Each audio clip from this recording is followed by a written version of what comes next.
आपने इतिहास में पढ़ा होगा कि प्राचीन मिस्र सभ्यता में बड़े पैमाने पर मम्मी होती थी। इसमें किसी भी इंसान की मौत के बाद उसके शव यानी मृत शरीर को केमिकल से संरक्षित करके रखा जाता था, जिसे मम्मी कहते थे। सिर्फ मिस्र में ही नहीं बल्कि अन्य देश में भी मम्मी का अस्तित्व देखा गया है। लेकिन अगर आपसे यह सवाल किया जाए कि क्या भारत में मम्मी को देखा गया है, तो फिर आपका जवाब क्या होगा?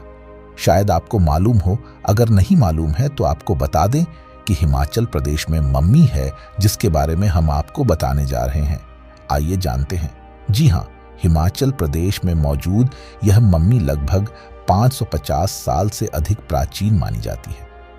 इस मम्मी को लेकर ऐसी कई कहानी है जिसके बारे में पढ़कर लोग कुछ देर सोच में पड़िए जाते हैं। स्थानीय लोगों के अनुसार हैरान करने वाली बात यह है कि इस मम्मी के बाल और नाखून बरहते रहते हैं। इस अजीब घटना के चलते आज भी ये मम्मी लोगों के बीच प्रचलित है। कहा जाता है कि ये मम्मी एक तिब्बती बौद्ध भिक्षु थी। जी हाँ, हिमाचल प्रदेश के ग्यू ग्यू गांव में ये मम्मी है। कहा जाता है कि लगभग 1976 के आसपास स्पीटी में भूकंप के कुछ साल बाद जवान को कुछ मिला। जब देखा गया तो ये एक मम्मी थी। इस मम्मी को एक कांच के बॉक्स में रखा गया है। कहा जाता है कि यह मम्मी सांगा तेंजिन का है, जो एक बौद्ध भिक्षु थे।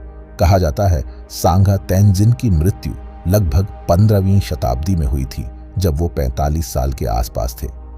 ये एक ऐसी मम्मी है जो नेचुरल रूप में है, यानी इसे किसी भी केमिकल के द्वारा संरक्षित नहीं किया गया है।